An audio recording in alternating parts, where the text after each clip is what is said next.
Hello, everybody. Just getting everybody logged on. Trying to get everybody here. Sorry, I'm late. Crisis on the home front. I'm just letting people in, you guys. Just bear with me. Sorry, I'm late. I made it though. Yay. Oh, it's hot.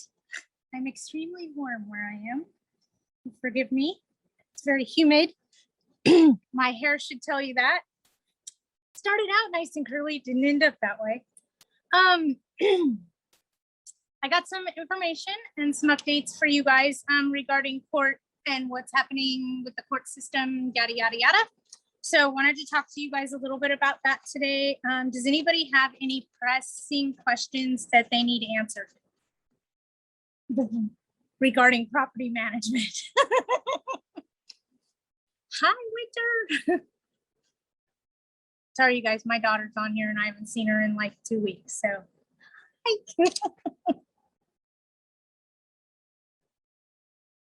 All right, nobody has any pressing questions. I'm gonna go right into my updates for you guys. So just bear with me. I wanna talk a little bit about the legal system, just so everybody completely and fully understands how it works, okay? When you sue someone, the amount of control you have is minimal. Okay, please follow me here. You file your paperwork with the court and then you're at the mercy of the court. You're at the court's schedule. You got to go by their guidelines. You have minimal control when you're the one suing. However, if you're the one being sued, then all of the stalling tactics go in your favor. So for those of us that are currently involved in legal counsel and we're getting raked over the coals or the court system's jerking us around, please know the system is broken, okay? It doesn't work. It doesn't work like it should, okay?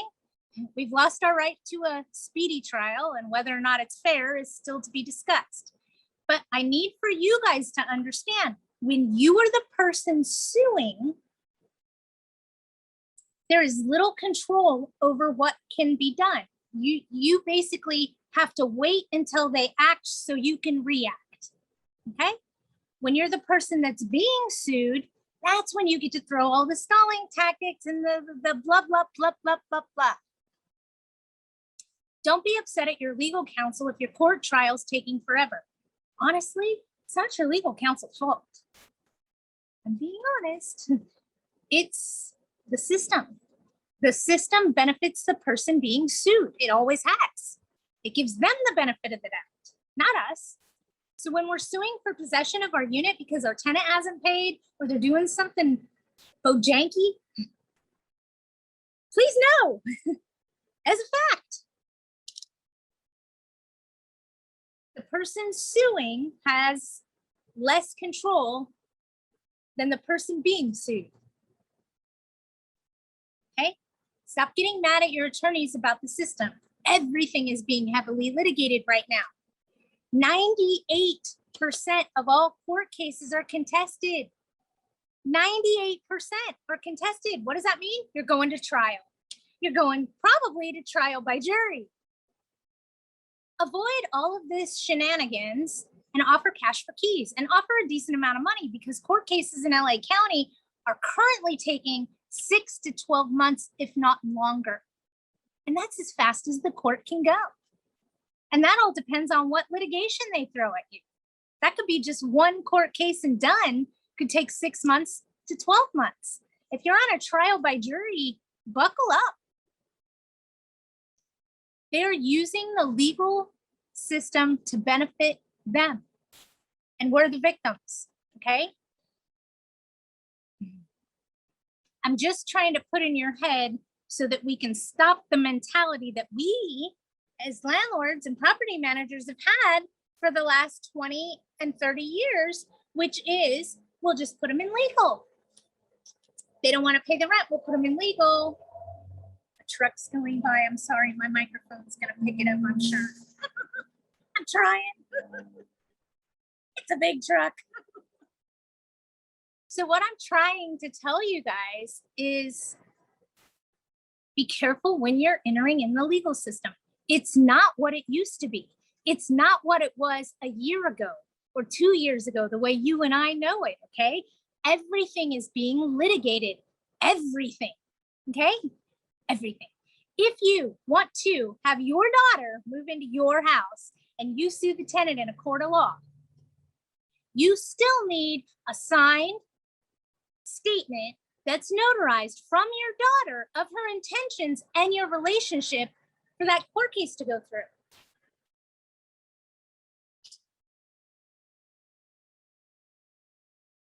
The gods are not in our favor. That's the nicest way I could explain it. The gods are not in our favor. The legal system right now is broken. It depends. I'll tell you right now, 98% of all cases are being litigated. 92% of all cases are being settled in litigation. So are you even getting to a judge or a jury?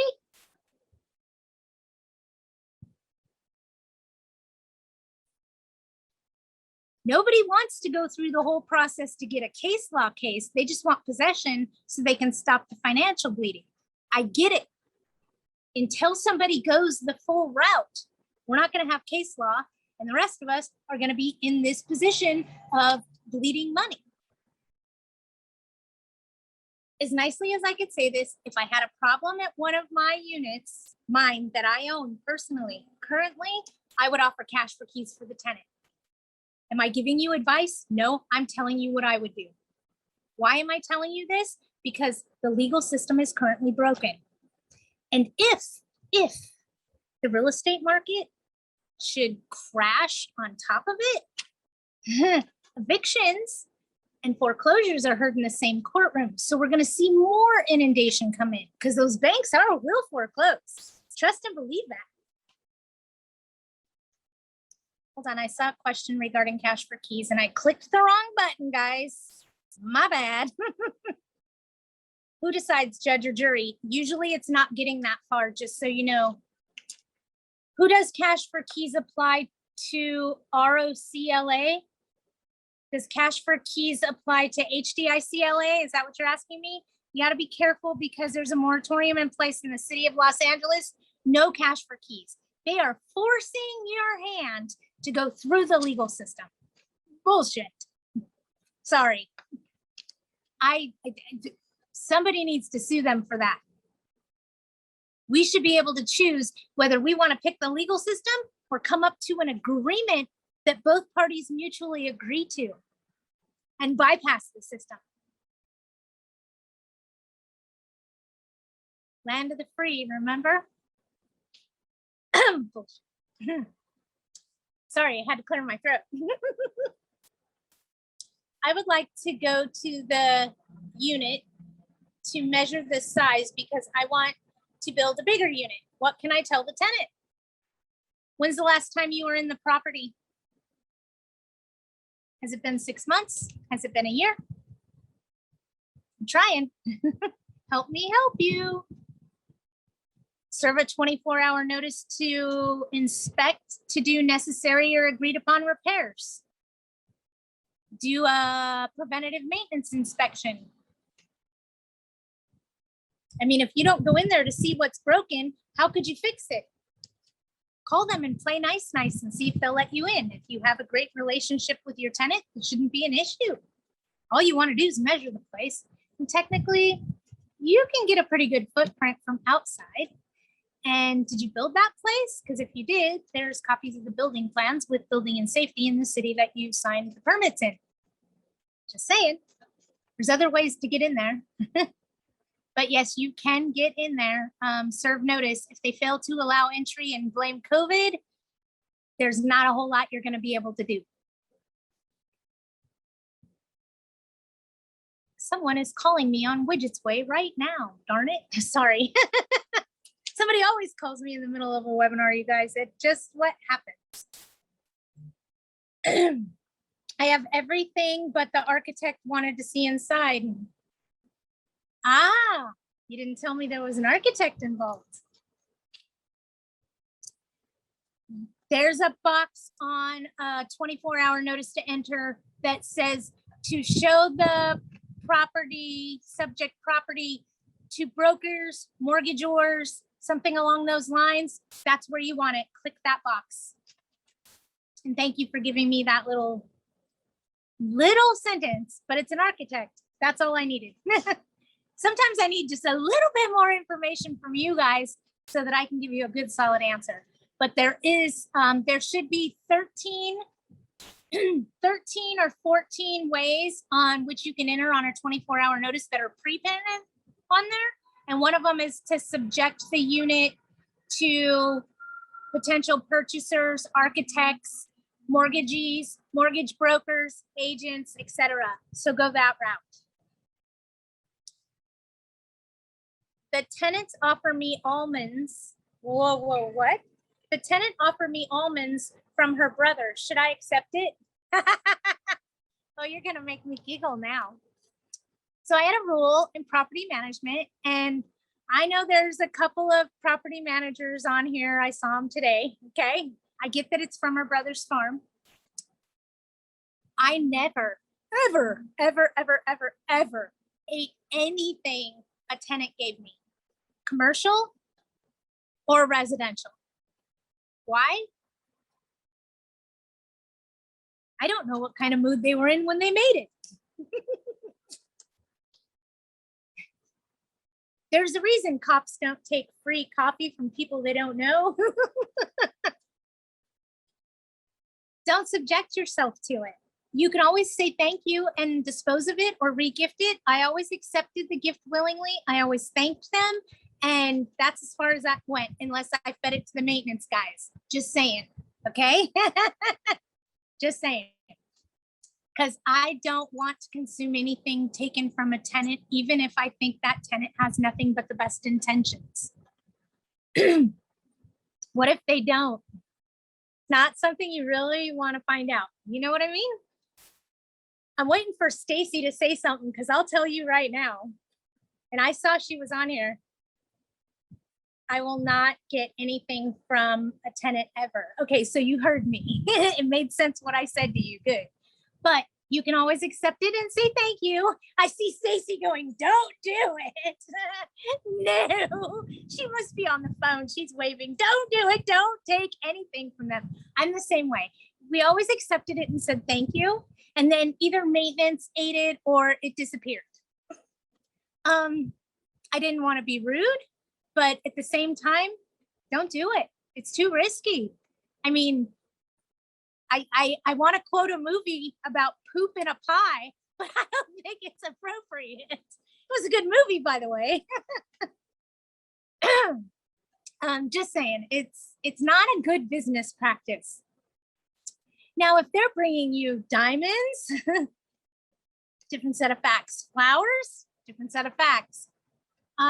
Something sealed from a company, example, holidays, a box of C's candy. I'm okay with that. Sealed. But homemade baked goods and things, no. I even had some vendors I wouldn't take that stuff from. Just saying. I'm just saying. Not a good idea, folks. One of our tenants sent us her original artwork in the mail. He just says, thank you. We haven't told him to stop. I think we have at least 5 or 6. There's nothing wrong with that. I have all kinds of things. I have tenants that have went to Hawaii and brought me back stuff from Hawaii, seashells, sand from the beach. It is what it is. It's just when it comes to baked goods, my intuition alarm goes off. Just saying. And let me say this just so that I'm saying it and I'm hoping you guys are with me. I don't like favors from tenants. Ever. I don't ever want them to do me a favor. I don't ever want them to do me a solid. I don't want to use their employee discount for me personally where they work at, because when the shoe hits the other foot and they need that back in return, You're not in a position to offer that. And if you work for a management company, you can't. There's nothing you can do. So stop.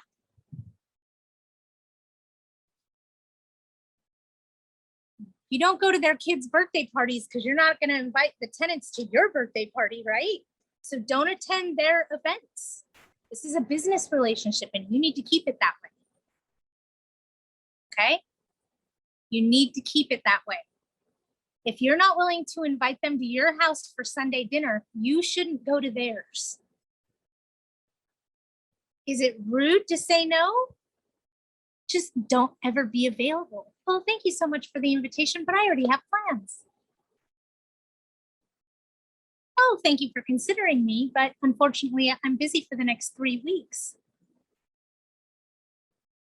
Maybe we can take a rain check on that for sometime next year. I'm pretty slammed. You can be polite. You were tempted to get a haircut from a tenant? Oh my God. Okay, who wants to see that? I want to see the outcome. Anybody else? I'm just saying, I would never. And it's not that. I've had good relationship with tenants. Yes, it was rough times with COVID. I agree. Still is. It still is. More of us are getting paid now, though, from the government, I'm hearing.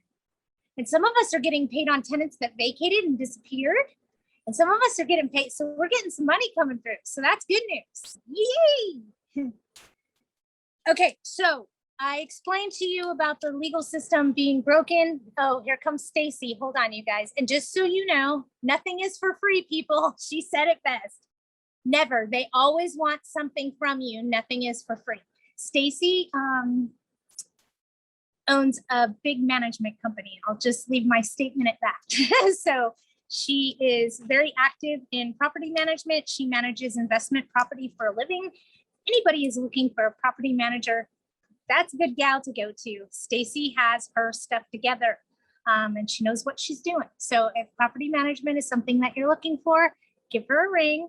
Stacy, thank you for joining us and telling us don't take anything from the tenant. And I have taken things from them before. A tenant went to Hawaii and bought me something. Stacy, what area do you manage? Victor wants to know. I can tell you right now off the top of my head where she manages. Everywhere but LA.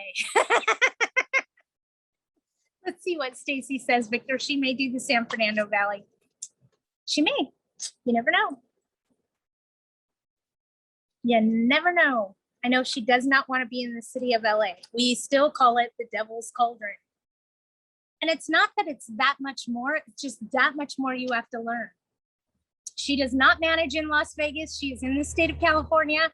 I want to say Stacy covers the Inland Empire area. She covers Chatsworth. I don't know if she'll handle Hemet. Stacy, where'd you go? Come back. I know you're on the phone, but type to us. I can at least read that. What areas do you cover?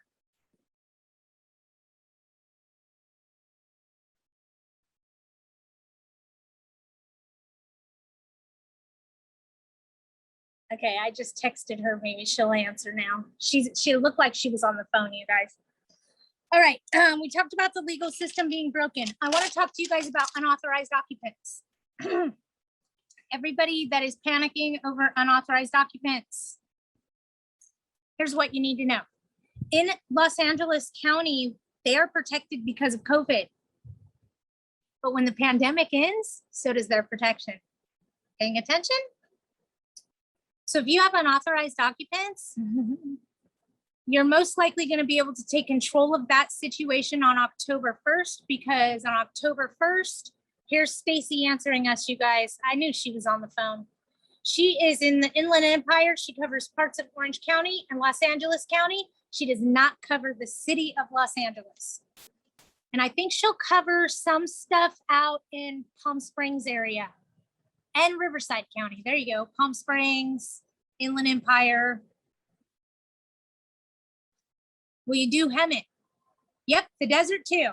There you go.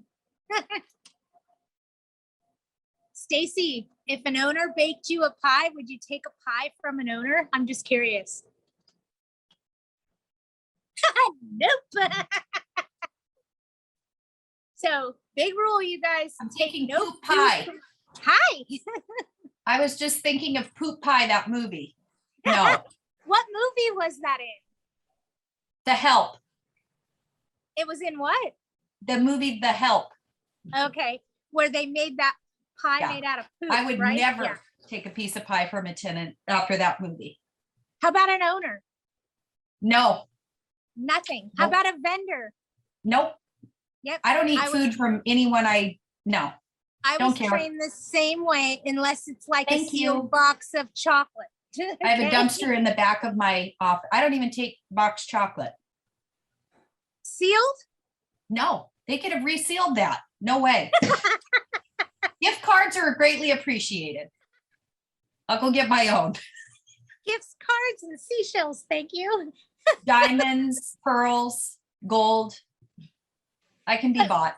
But all we really get is tickets to a shit show. Right. Sometimes we get a matinee, sometimes a midnight performance. So if you guys are looking for property management in the area Stacy has mentioned, she'd be more than happy to help you. She pretty much covers anywhere except for the city of Los Angeles. Is that a great statement to make? And in the state of California, I got another thumbs up. All right. And now we will go back to, in the event that you have unauthorized occupants, they are protected until the pandemic's over. When the pandemic's over, you can evict everybody in the property. So why not do that if you want to go that route? And here I go telling you to go right back into litigation again. My mind's broken too, you guys.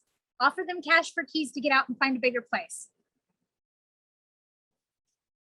Is it worth evicting them if it will take months? Honestly, if you're in LA County, it's not going to take months. It's going to take a year or longer. No bullshit. In LA County. And let's say that you're evicting them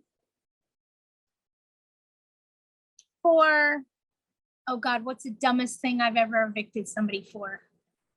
Other than non-payment of rent for $6 on Section 8. 3 months of $6. 3 months of $6. I evicted her for $18 and I won. Go figure. Yeah, it's the justice system right now, you guys, is just us. It's no joke. Cliff, I don't know if you're on here. Let me look really quick and see if he's on here. He actually has a tenant where he has possession of a unit. I don't want to talk too much about his case. He has possession of the unit. He evicted, got the tenant out, okay? And the tenant is still fighting him for that unit. They're still in litigation. They just filed a new action against him. It's costing him another $2,500 to appeal what they're doing. Why is this able to happen? Because there's no case law regarding COVID. These guys are out of the unit. They got kicked out 2 weeks ago, okay? And they're still fighting them with their attorney, and they still have to show up in court, and they're still trying to get repossession of the unit. And here's the ironic BS part of it, and please, you guys, pay attention. This property is not in Los Angeles. It's in like Elsinore.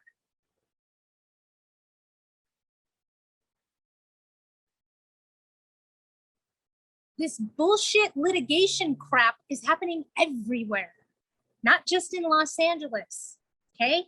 It's throughout the whole state. After COVID, how do you charge a late fee? The same way your lease contract says you do. Put it on their fee for that month they're late, not during the protected period. What is an effective way to ask a neighbor or another property that's not managed by us to stop smoking pot on the patio? You can't. The smoke blows into the window or AC unit of my residence, making my resident feel sick from the smell. I do not want to stir up trouble for my resident. There's nothing you can do. There's not a damn thing you can do. You can't control what happens at the neighbor's house. You can tell that tenant, I'm so sorry you're unhappy living here. Unfortunately, I don't have the power to control what the neighbor's doing, and what they're doing is illegal. They're smoking pot. It's legal in the state. So if you're not happy living here, I'd be more than happy to let you out of your contract. I understand. It's out of your hands. There's nothing you can do. You can go talk, do some knocking and talking, but then you're the jerk and they're just going to make it worse. They're not doing anything wrong. Apologize to the tenant and tell them you're not going to hold them to their contract. Okay. How much is a late fee in San Diego City? Okay.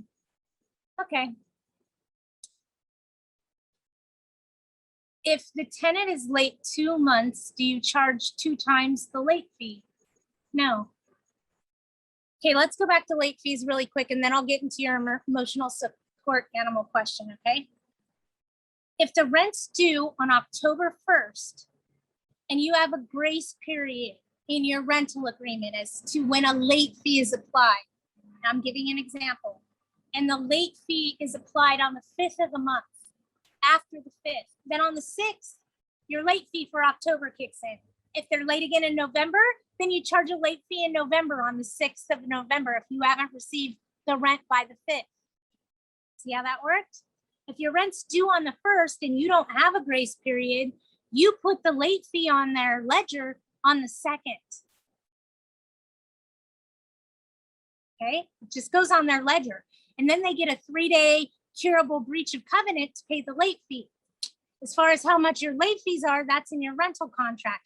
The Department of Fair Housing recognizes between about 7%, 6 or 7% of the monthly rent is what Fair Housing recognizes. Most industry professionals use a set fee, $100, $200. Most commonly used is 10% of the rent. Fair housing is a guideline. It is not the law. Take note of what I just said. Fair housing is a guideline. It is not the law. 10% seems to be the going rate on management contracts. That's what I use. That way, if I raise the rent, I don't have to give them a notice that I'm increasing the late fee. It's just 10%. Keep it simple, right? All right. Did that answer your questions? I hope so. And then I'm going back to the chat because Jay Tour, if you need something else, you let me know. But it's what's on your rental contract. Additional person came in and left an emotional support dog. What do I do now in LA City?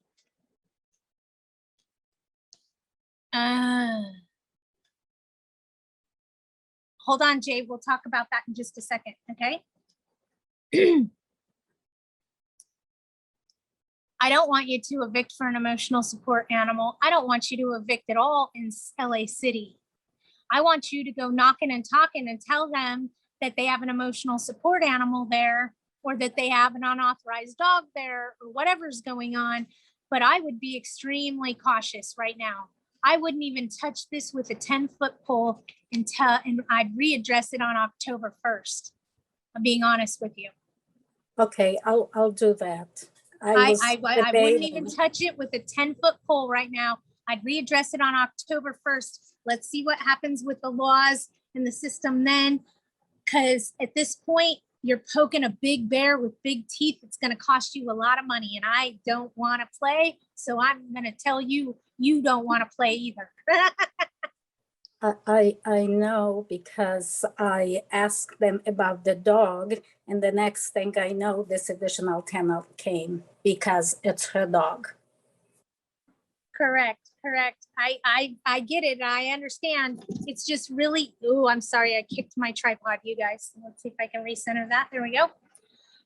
It's really hard to do an eviction right now. It's an emotional support animal that falls under ADA law. If the person that had the animal is now gone, now all she has to do is get a note to say it's her animal and the case is bad. So it's got too many moving parts to try to figure out with the current state of COVID. That's the nicest, easiest way I could explain it. I don't want to be involved in litigation right now. It's freaking expensive, it's costly, and it's time consuming. And I want no part of it. For that reason alone, I'm going to encourage you guys to follow the leader. Okay. If I don't want to touch it, there's a problem. Okay. May I ask another question? I just want to clarify something. Okay. But this one costs $1. I'm kidding. Okay. Go ahead. 90 days for additional tenant, the same tenants was supposed to take effect 2020 November. And then due to the COVID, it's on hold. Do I wait until October next year or this year? To do what? A rent increase? Right, because it's Los Angeles, so there is no Wait rent. until October 1st and let's have the conversation again. Got it. Okay. Okay. And this is me talking to you guys, okay? Because there's no case law, remember everything's being heavily litigated right now. And people are getting raked over the coals. It's costing them over $200,000 and they're just saying, what do we have to do to settle? I'm done fighting. Okay, just so you understand. Okay, great, thank you. With all of that going on, I don't want you to sign yourself up to get in the middle of it. Okay, not for something that could be easily argued. So that's just me trying to protect you. Let's wait till October 2nd, see what's happening, and then we can readdress your concerns specifically. I just want to see what happens with the Delta variant, forcing immunizations. It's the government. I don't know what's going to happen. I want to err on the side of caution. Let's wait and approach it with kid gloves. Okay. Let's see what else we got here. 10% seems to be too high. Are you paying attention, Jay? Do I have your attention? 10% only seems too high because you have feelings for the tenant. Ooh, and I don't mean that you have a love interest there. The whole idea of a late fee is to deter them from paying the rent late. So if you make a late fee, a small amount of money, like $10 or $50, some tenants have no problem paying that additional $20 or $50 to pay their rent 3 weeks late. If it's not expensive enough, it's not a deterrent. Does that make sense? If your rent's $3,000 and the late fee is 10%, that makes your late fee $300. How many times are you going to be late? See how that worked? I get your point, but the idea is to make the late fee a deterrent so they don't want to be late. Stacy, Patty, as always, thank you for having this call. My call is taking longer than I thought. Okay, bye, Stacy. Thank you.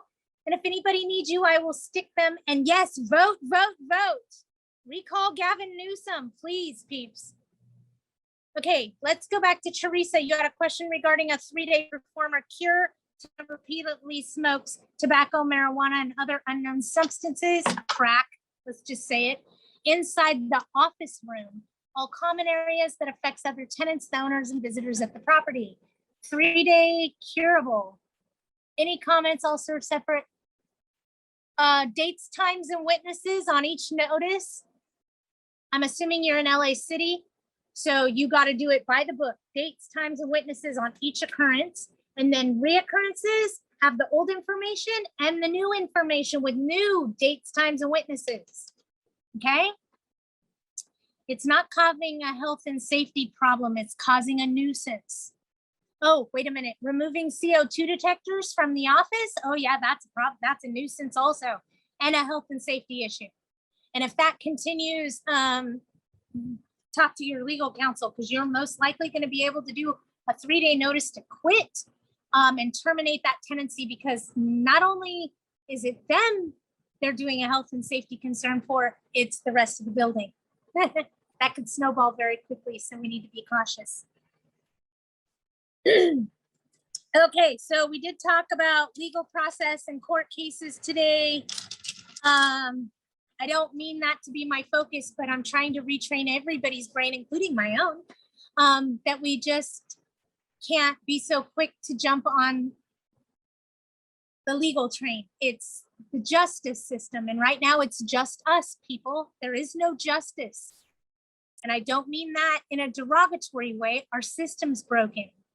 Tenants are using it to their advantage.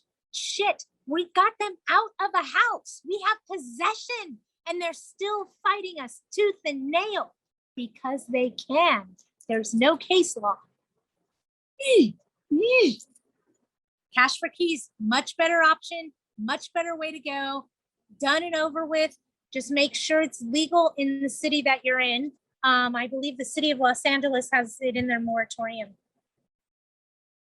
I already got cancers from secondhand smoke. Gets everyone sick. Hey, honey, it's not just secondhand smoke, it's thirdhand smoke also.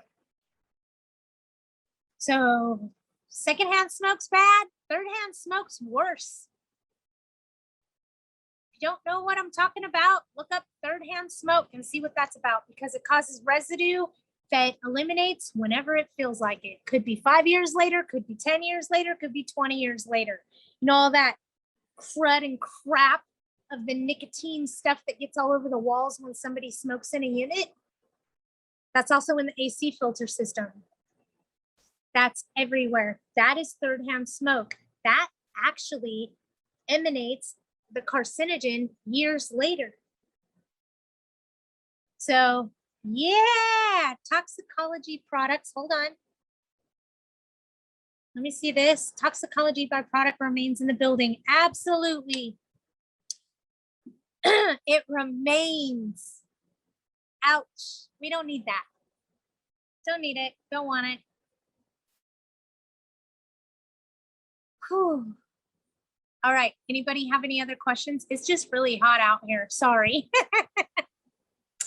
I do another question. All right, what you got? And my curls all fell out. That should tell you how humid it is. I have a noise sensitive tenant that always complains about everybody making noise. So when she complains, I go and ask tenants, other tenants, is there noise? And they're really not cooperating with me. They don't want to be telling me what's going on or not going on. So basically, this time she complained that the tenants keep the doors open in the evening. She wants to keep the door open too, but there is too much noise. And the other tenants are loud people. I understand that, and I talked to them a few times. I just don't want to push buttons here because. Okay, let me ask you a question. How many units are at this property? How many units are we talking? It's very small. It's 11 units. So you have 10 units that are not complaining and 1 unit that is. Is that correct? That's correct. And she tells me when she calls me, she says, you know, this one doesn't complain, that one doesn't complain, because she knows that they're not complaining. Okay, so this is how you handle that. And please take notes, everybody. Okay. Everybody, okay? I'm so sorry that you're unhappy living here. Did you want to give me your 30-day notice to vacate today? Oh, I love that. And then she tells me, oh, I have rentals too. I understand. Did you want to go live in them? Very good, very good. I can't make you live here. And if you're unhappy with the noise at the level that it is, it's actually not in violation of the city ordinance. There's nothing I can do about it. Between the hours of 8 and 10 p.m., I can do nothing about it. Just like the police can do nothing about it. So if you're unhappy living here, I suggest you give me a 30-day notice. She knows that because she's called police many times, and that's exactly what they tell her. Lady, it's not The tenant. problem is her, not anyone else. Okay, got it. So start asking her, if she's so unhappy, does she want to give you a notice to vacate? You can't control how other people live during operating hours. All right. Thank Maybe you. she needs to move to a city that has a different noise ordinance. Well, she won't find a 1,600 square foot place for under $1,000 for sure. And Well, prime, I'd be more than happy to rent her unit. In other words, don't keep chasing the ghost. Okay? Does that make sense? yes, yes. If you had 5 people complaining about a noise, we'd have a different conversation. Make sense? Okay, got it. Okay? So Yes. that's all about reading the tenant. Thank you. Not a problem. That comes from years and years of experience, honey. That's why I'm here. How many 3 days to cure repeatedly do you have to serve before starting eviction?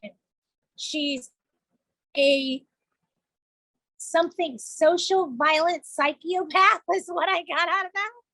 Druggy smoking 24/7 for the violation. So in LA County, they require 4, and you need to check with your legal counsel first. Last time I checked, LA County required 4 curable breach of covenants before you did the quit notice. So here's my thing. Do 3 curable notices and then contact your legal counsel before you serve the quit. Because you can always do 1 more curable before you do the quit. Once you do the quit, you're done. You got to start all over again. So just don't do anything. Don't serve the quit notice until you talk to your legal counsel. That's how I'll word that. Okay?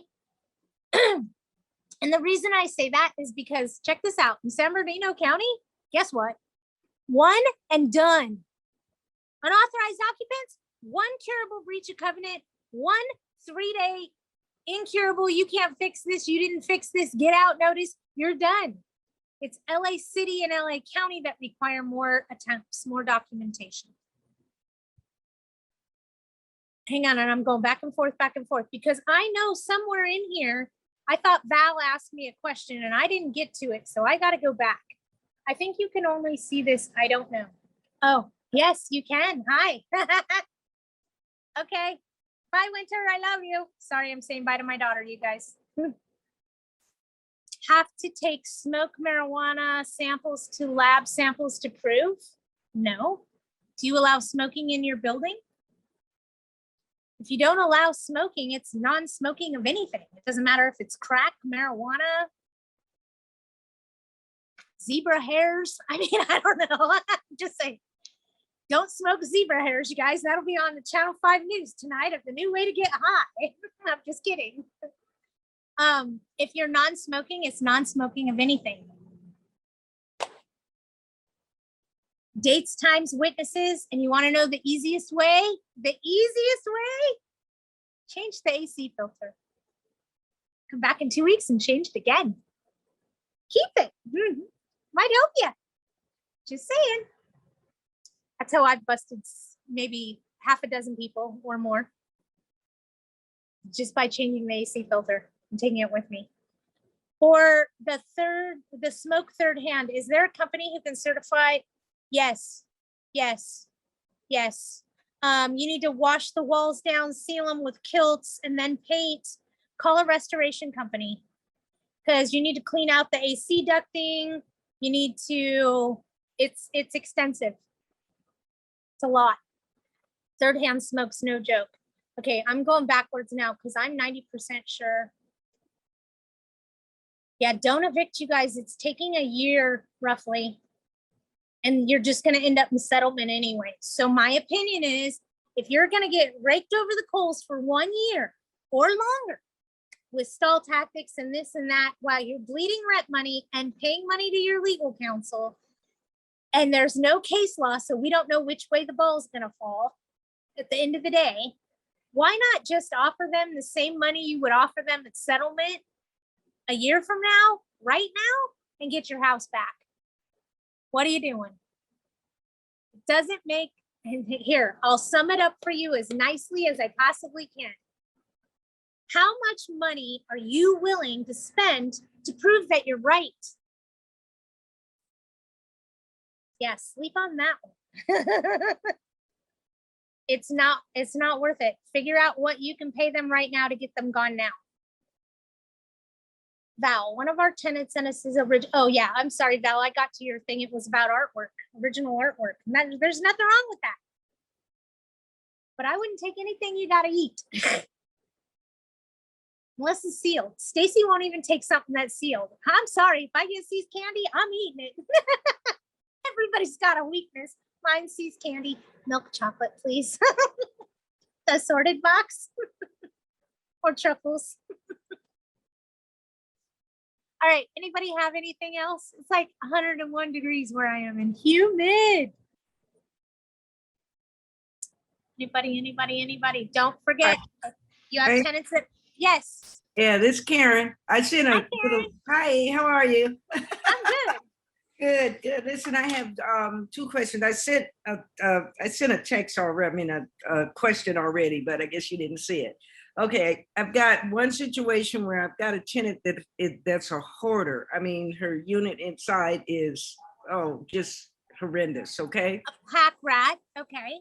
Yes, and it's so bad that we're unable, I need to put of all times, a heater in there because it's required by law. It's so much stuff in there, we cannot do repairs, we cannot do anything in there. Is it anything that I could do about her? Yes. May I ask a question? Yes. And please don't think I'm being. No. I'm. Go ahead. Put it out there. Thank you for seeing me trying to cover my own ass. That's all I'm doing. Okay. What is the approximate age range of this tenant? They're not, I know where you're going. They're probably in their 50s, 60s, but they've been there for a while. No, that's all I needed to know. About 50, 60. Call code enforcement and tell them that hold on a minute. Let me process who I want you to call. Okay. Just give me a few and I'm going to tell you, because you have a lot of keys that you can play off of. You can call code enforcement and have sort of her genuine safety concern checked out. Code enforcement is then going to come down on you, right, to get that rectified, which is fine, because that's a piece of paper we need to get them out. Okay. Okay. But more importantly, hoarding is a mental disorder. Yes. Okay. And whenever we're dealing with someone's mental health, even my own, even yours, I want to approach it with kid gloves. Why? I'm not a doctor.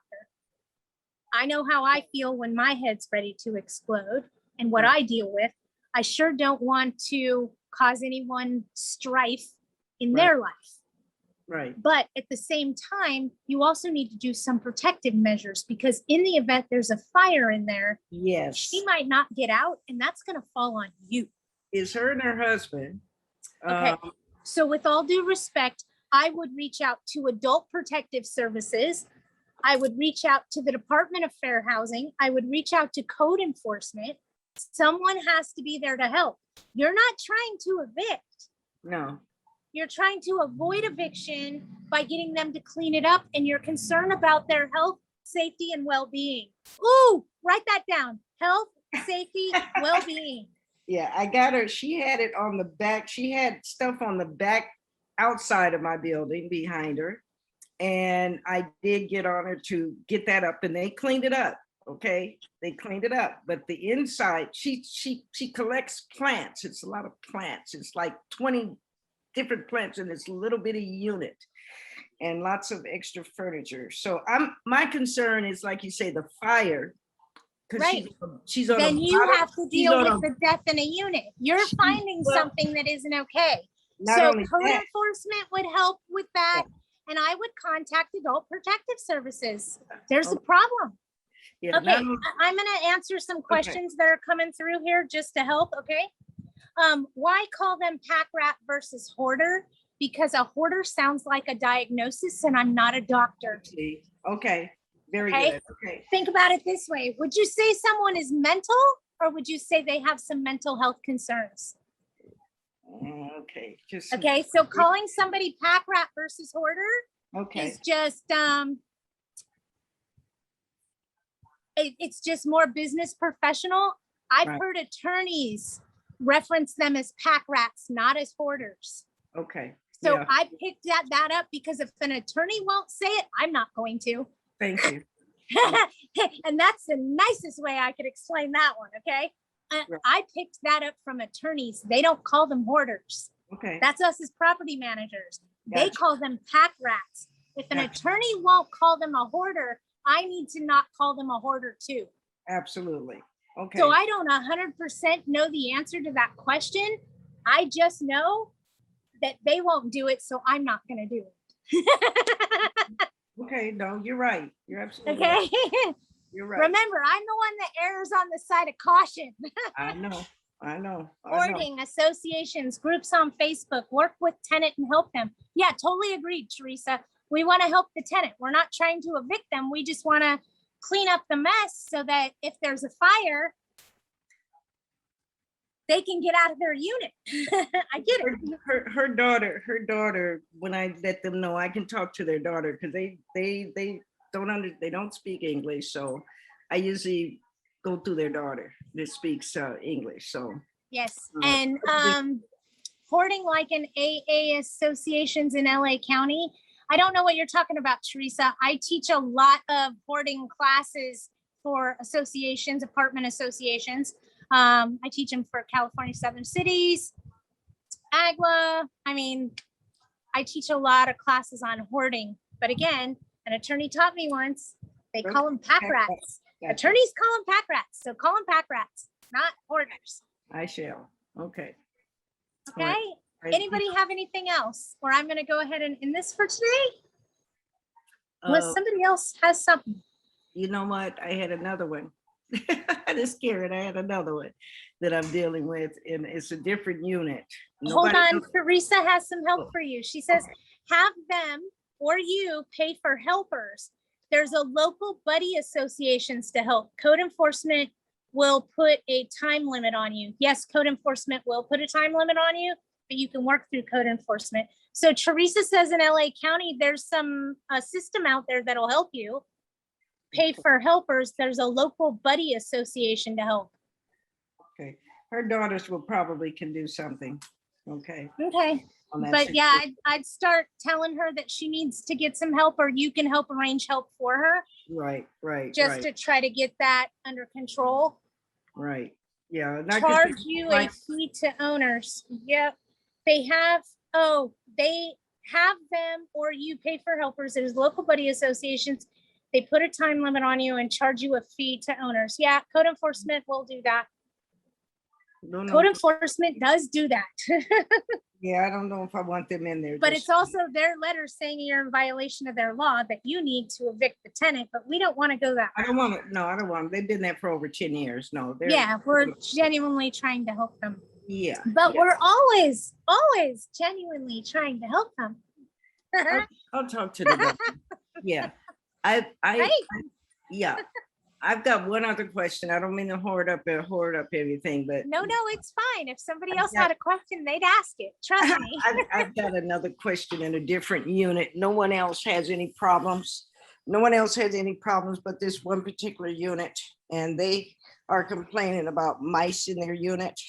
I've done everything. I've had the pest control out. I've had them lay traps. I've had everything. What I did had a pest control say? I had a service for a year. They got rid of them and now they're back again another year from now. You know what? I listen to what you say and you constantly tell us, be careful because your mouth can get you in trouble. And I've had to back off of this. It's part of their. Do this a lot. Yes, yeah, well, that's what I've been doing. We're gonna patch up holes because they're saying these things are coming through their holes. They're the only unit that has the problem. Now, I'm gonna pay a handyman to fix the holes that these little mice have made. However, it is there. These people are nasty. I'm just saying to you, there is part of that is their responsibility. Okay, the point of this is vermin is the landlord's responsibility in the eyes of the court. And I've done things. So that in I- order for you to get Yes. the teeth that you need Yes. is you need the handyman and or Yeah, the exterminator to give Yeah. you a cleanliness report. okay. can get You that. also need them to give you a cause of infestation report. Okay, So if they say the cause of the infestation is due to poor housekeeping and improper cleanliness, you can put it all back on the tenant. okay, very good. Okay. And Cleanliness and cause of infestation, 2 different reports. You need both of them. call the vet. Okay, now what if the handyman doesn't want to write that kind of, No. You want the exterminator to write it, not the Yeah. handyman. okay, got it, It has more teeth that way because they're licensed in their profession. got it, got it. And that way it's a mutual third party, not you, the landlord, saying there's a problem. Right, okay, got it. I can do that. I can do that. Thank you. No problem. Teresa, I see something else from you. Smoke travels everywhere, indoor air intrusion like drug lab inside, permanent damage to wood, cement structures, HVAC, etc. Can't dismantle the building. Actually, a restoration company can clean all of that, just like they do in fires, in floods, in mold infestations. You need a restoration company to clean up your tobacco contamination or your marijuana residue contamination. I know I've had to use a restoration company on a house that was a grow lab. And I had no choice. I had handyman after handyman come in there, but it had emanated into everything. Just like you're saying, it goes in everywhere. That odor, that aroma, if you will. So I had to call a restoration company, but they did their fogging blocking system that they have with their big, whatever system they use in their, I want to say the wrong word and it just won't come out of my mouth, but they use it in a flood. Their extractors and the ozone machines that reverse that. Yeah, it's a mess, but yeah, they can do it. I've seen it happen. A restoration company does a good job. EPA used to dismantle drug labs. Yeah, they don't anymore. Now they just build them out in the middle of nowhere. So just got something I want to say. Yeah, the whole building. They don't do that anymore. Now they use a restoration company depending on what it is. I'm assuming if it was fentanyl, they'd blow the damn place up because that shit's no joke. Yes, contamination, I get it. Usually on a grow, something that they can fix. Where it becomes into problems is if they had a methamphetamine lab or something like that that can cause residual health concerns going forward. And that's why you would need a restoration company and the report that they had completely hazmated the place. Can you charge a tenant for that cost? Absolutely. Ha ha ha, thousands of dollars. Absolutely. I've done it several times. Yep, lab costs are high. And it is extremely atrocious, but yes, I've done it. Taken it out of their security deposit, used them in small claims court and used them. I use PRC Restoration Company, PRC Restorations. They have a 1 hour, absolutely. They have a 1 hour response time. I actually teach a lot of classes for their restoration company regarding mold and lead-based paint. To their people. I will definitely get you that information. I can't post it right now. I'm not that savvy. I can try. Okay, you guys, here we go. We're gonna try. Cancel, edit. No, I don't want to do that. Okay, I'm giving up. I'll do it later. But I'll do it. They're located in Carson. It's called PRC Restoration Company. And on a quick hot second, I might be able to give you a phone number. Let me look at my contacts, PRC. Here's Freddie's number at PRC, and this is his cell phone number, 562-666-1590. That's Freddie. I use Zyra a lot. Her number's 562-607-7045. People ask me all the time, why do you use PRC? I teach for them. That's one reason. Another reason I use PRC Restoration Company is because they'll actually go to court for you. They'll actually testify on your behalf. I like this. They'll talk to your insurance company for you so you don't say the wrong thing and get your whole damn claim denied. I love that. They seem to be, for the most part, very honest and forthcoming. And integrity in this day and age in this business says a lot. So far, I haven't had any issues with them, and I've been working with them for over 5 years. Okay. They don't say things to your tenants that shouldn't be said, especially regarding mold. Okay. That's priceless to me. Priceless. Okay. So I tend to utilize PRC Restoration Company.